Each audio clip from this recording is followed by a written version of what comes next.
What happens when Muslims go to church? Watch closely as we see the Muslims visit the Christians at Aldersgate Methodist Church in Alexandria, Virginia.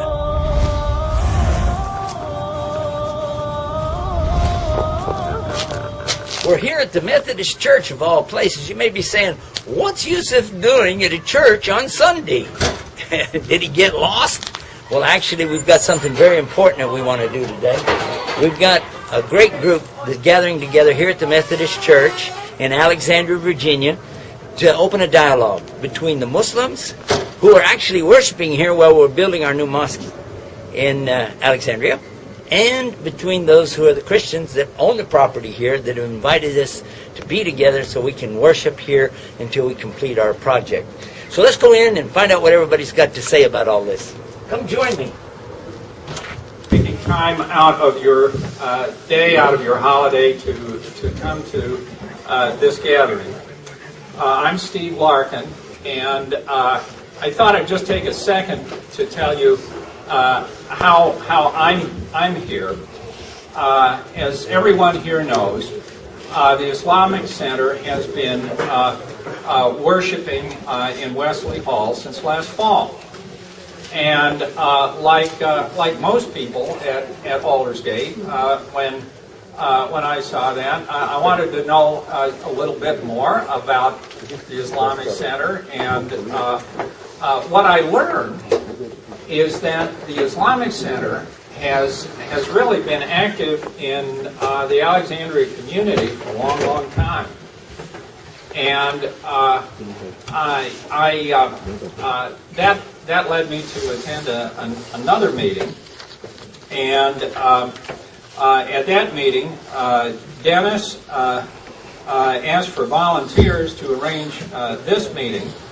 And Diane Bechtel, and Diane has been, I don't see her here now, but okay, Diane and Sally Wiley and Leanne Beach and Gail Richmond and yours truly all volunteered to organize this meeting. And the meeting, as we have advertised, is a dialogue. We're not trying to draw any conclusions out of this meeting, out of this get-together, other than just to get a little better appreciation of a part of the Aldersgate community that we don't know much about. And hopefully, and we are going to conclude here at about 1:45. Hopefully at the end of this session, we will have all finished with a little better appreciation for a culture, a community that we didn't know very much about. Now, we have asked for questions in advance. This is not to prohibit anybody who's got an individual question, but what we wanted to do, one of the things we thought we'd do originally is go around the room and have everybody introduce themselves. Well, I think obviously that'll take up the whole meeting, and so we're not going to do that. We don't have enough time to do that. And the purpose of asking for questions in advance is many times questions are very close to the same, and we can consolidate the questions and then make more time for either questions or discussions between now and 1:45. And to get things started, I wanted to introduce somebody who has developed into a good friend of Kathy's and mine. What we did in preparation for this get-together is we had a little time at our house where we invited members of the Islamic Center to come for coffee and just to get to know them a little bit better. And one of the things that developed out of that session was something that we thought we really needed to start with.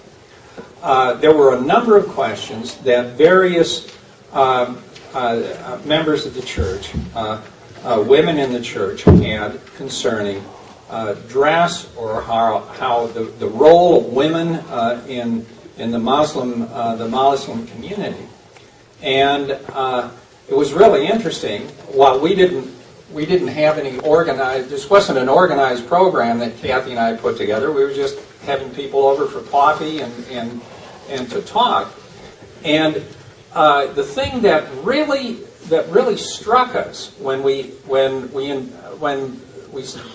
women started to talk is, number one, the diversity of Muslim and Muslim women, and it's not something that you really think about at all. There's no reason why we'd think about it, but it really struck us that way. And the other thing that was interesting was the personal stories of what it's like to be a Muslim woman in Northern Virginia. And we've got a ton of things that we can talk about, but we thought we'd start with that. And Lisa Mohammed is in the back there, and poor Lisa is a lawyer and therefore has no problem at all about speaking. And Lisa, could you take this part of the program and just talk for a little bit about the experiences that you and your sisters have had? I'd like to say I'm very excited to be here today and to be part of this. And hopefully when, at the end of all of this, we have some understanding of commonalities between all of us here. I understand that we have questions, so I have certain ladies in the audience that will answer any questions that you have. Or well, why don't you start with your background? Okay. I actually was Methodist. I met a gentleman in 1990. He was Muslim. I converted. After studying for a while to make sure I felt like it was the right fit for me and so forth, I converted, got married. As of today, I've been married almost 20 years. It's had its pluses and negatives. It seems like that there's not a lot of understanding about Islam, so there's an enormous amount of people being judgmental about things. My comments always to people is like, well, you don't know enough about it, so you shouldn't judge. Maybe you should pick up, the Quran and read, or get some knowledge of it before, comments are made. Some people are willing to do that. A lot of people, just negativity. I can be in the grocery store with my husband, and this happened before he left. Some guy tapped on me and was like, who's he? And I said, well, that's my husband. He goes, well, why can't you marry your own kind? That's my latest one. And I'm thinking, okay. And I said, well, why would you say that? He was like, well, and then he didn't want to talk about it anymore. And actually, the cashier was really nice, because when he came up, she goes, why did you ask that? Why is it in your opinion? A lot of that goes on. I've been in numerous places. Some of it, hey, it's been good.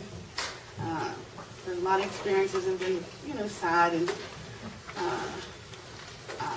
in school, my daughter went to school here, see me. And there were issues about that. Why do you wear that? Comments like, foreigner, why don't you go home? We've experienced a ton of stuff.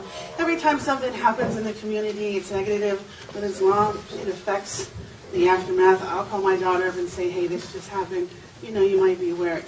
It's just not surprising with some of the, the things that really happen and go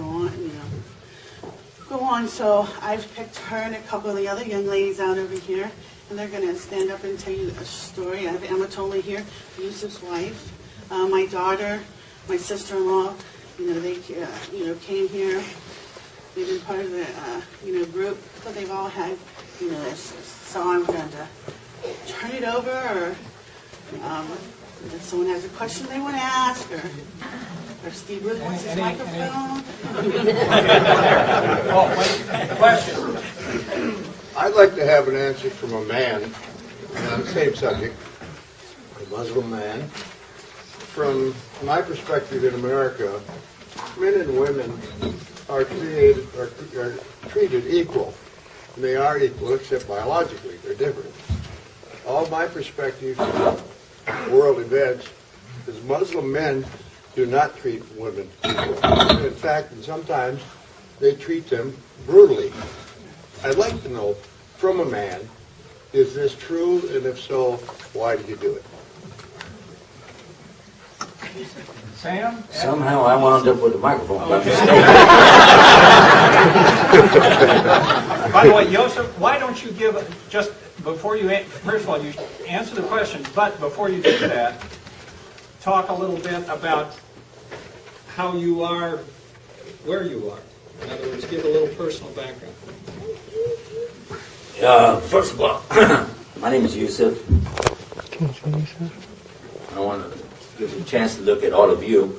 And my name is Yusuf Estes. Can you say Yusuf? Yusuf. No, they said it right. How come you keep saying useless? Well,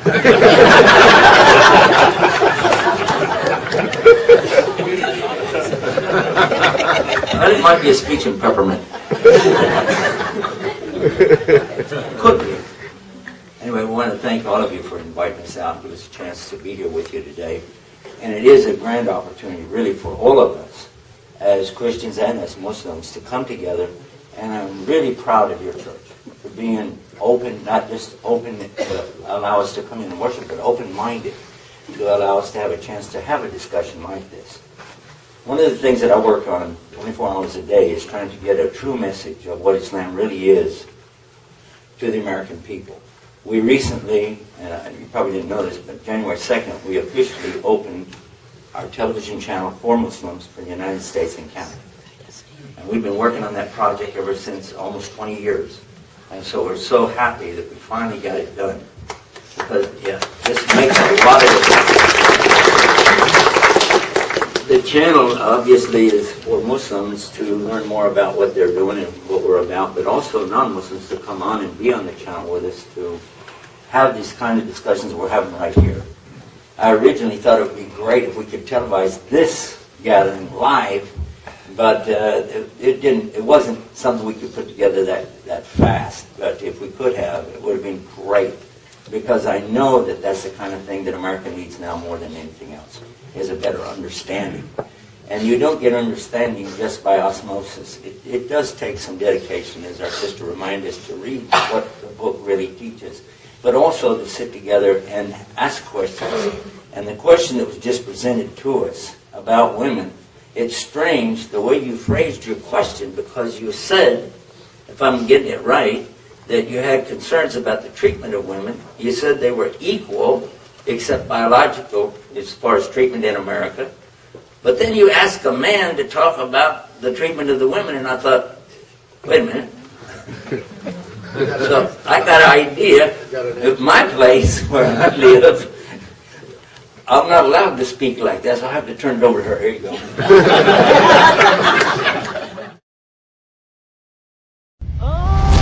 Let's return to the Muslims visiting the Christians in Aldersgate Methodist Church.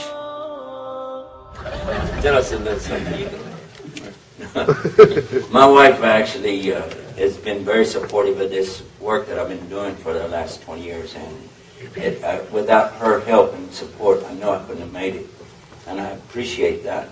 But all Muslims, when we begin any kind of a talk, we're supposed to begin with the name of God. So we say it in Arabic, Bismillah ar-Rahman ar-Rahim, and then we praise Him, Alhamdulillah Rabbil Alameen, which is like praise God, who is the owner of the universe. And after that, we usually give salam. So I'm going to do that right now. It's shalom, if you know the Hebrew, or salam in Arabic. And I say, salam alaikum. And the reply back is similar, wa alaikum assalam. And these guys are getting it down. I don't know, you're educating folks around here about Arabic too much. That's good. But one of the things that I think would be nice would be to do a quick inventory. Let's see, how many Muslims do we have here today? Just raise your hands up real high. There you go. Now, how many Christians do we have here today? Huh? How you like sitting with all these terrorists? That's it. Bomb class was last week.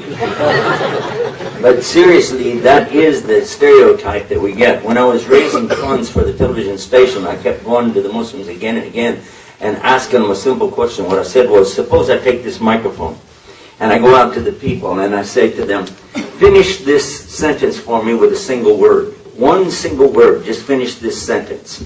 And I walk up to you and I say, finish this sentence. All Muslims are Good.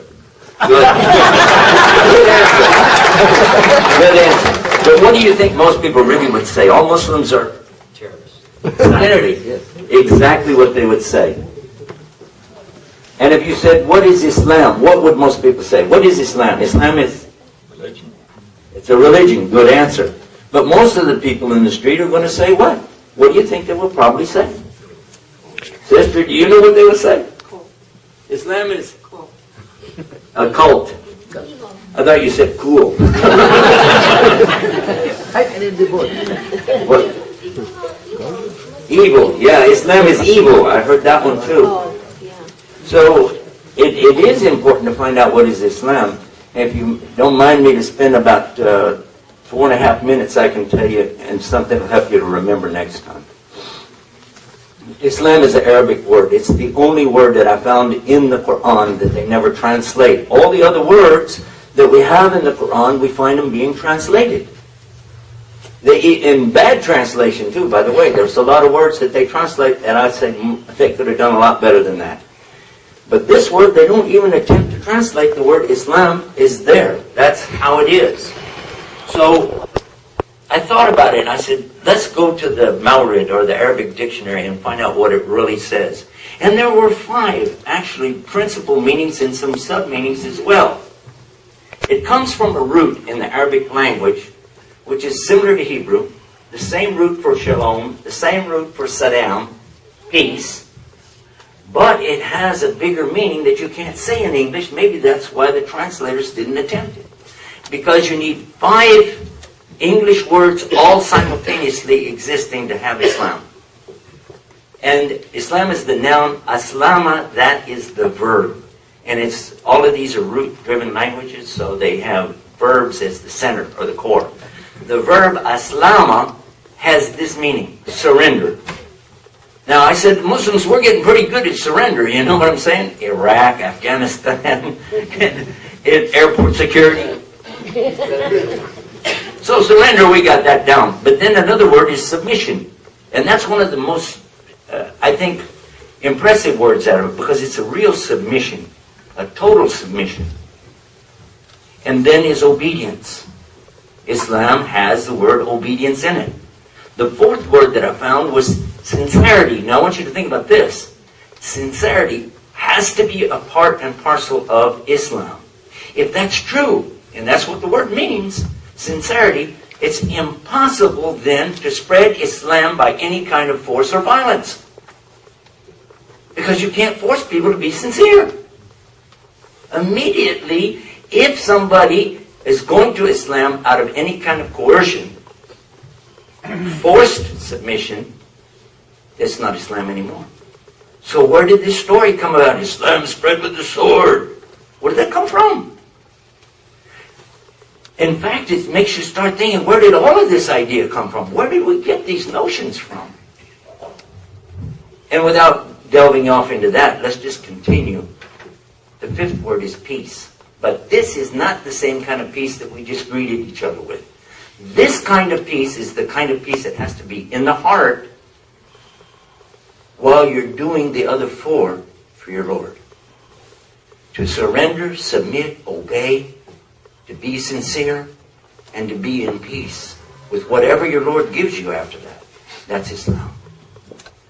If you said, well, I surrendered to God, how come I'm not getting what I want? I thought that's what you understood. This is so strange, really, for me to stand here in a church today and tell you this, because I learned this in a church when I was a young boy. That's exactly the message that I got from my New Testament of the Bible. In the Lord's Prayer, which is mentioned twice in the Gospel, clearly it says, God's will be done on earth as it is in heaven. Throughout the universe in the heavens, His will exists, and everything operates according to His will. Make sense? Well, that's what we believe. It's what the Bible says, what the Quran says. So if you said, well, I want God's will in my life, you just open the door to the word Islam. So it's a whole lot closer, really, to the teachings of Jesus than it is to what some other people are saying out here. So in conclusion, I did it even faster than I thought. Yeah. In conclusion, I just want to mention that it's better to take time to, as our sister reminded us, to find out more about it before we make a conclusion about the religion. Joseph Estes, as the moderator here, I must ask you to answer the question.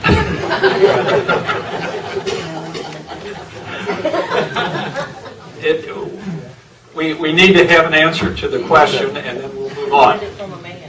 He wanted it from a man. I got to do it. All right. I tried to pass it off. Let's look to what the Quran actually says. And this is a word that I had to... It is a difficult word to translate, by the way. And this is where the crux of the matter comes in. It is from a verse in the Quran itself, chapter 4, verse 34 of the Quran. And what it says, it has a lot of things in it. It's a very beautiful verse, actually, because it gives women a status they never had before. 1,430 years ago, women were treated like dogs or dirt or less than that. They had a horrible condition. There was no respect whatsoever for the women. This is the same century when the Catholic Church convened a council to determine whether or not a woman even had a soul. Yeah, so we don't need to be on a high horse about this subject anyway. The reason is because for the Christians and Jews, it was all about the status of women based on Eve forcing Adam to partake of the tree. Well, we don't have that in Islam. It just says they both ate, period. Nobody blaming anybody else. And both of them repented and they got forgiven. So the story comes out a lot different when you get down the road. There's no blame going backwards. But the verse that I'm referring to in the Quran, it says from the beginning, men are responsible for the women. They must care for them, provide for them, and it is the duty and obligation of every man to take care of every woman. It is not just for your own mother or your sister or your daughter or your wife, but any woman in the community, or even if she's not a Muslim. From this verse, it's understood because the word that's used here is not mankind, it's males, Regilan, are responsible to take care of the an-nisa, which is the women. But it continues and lets you understand that because God gave him more power, not over her, but power to go out and work, get a job, make money, come and take care of her. So there is not a need in the Islamic understanding for a woman to go out and get a high education. She can, but she doesn't have to, because it's never going to be a situation, if everybody follows Islam, this is a big if. If they follow it, then she won't have that problem of having to take care of herself later down the road. Because they're supposed to take care of her and put her in the situation like a queen. It continues and it goes on to say that because of this, that God has done this for her and for him, that she is devoutly obedient. Now right here, translators put in there that she has to be obedient to her husband, but it doesn't say that. The Sheikh here has memorized the Quran. He recites it for us all the time. Does it say the women have to be obedient to the men or just obedient? So there you are. Now, where it comes in a problem is when it talks about nushuzahunna. Now, this is an expression here that's often mistranslated. And I went to the dictionary and sat with the people of big knowledge in the language. And they said nushuzah means something that doesn't fit the picture. It's something really bizarre. Something like on a flat plane, you've got this weird object there. It doesn't fit. So it means unusual, bizarre behavior in general. But specifically, in this case, it refers to something related to sexual connotation. Let's leave it at that. If you observe this on her part, then there are 3 stages. Because it used to be that men could just, if he has a problem with his wife, he could just start beating her. That's what they used to do. Or he could even kill her. And nobody would step up to defend her. So here it says that he can't do that anymore, that he has to tell her, make it clear to her what your problem is, then give her time to adjust to what you're saying. It goes on to another level then. After that, leave the bed. Don't share this intimacy with her. Not literally leave as in go out of the house, but you don't share intimacy with her until she wakes up to say,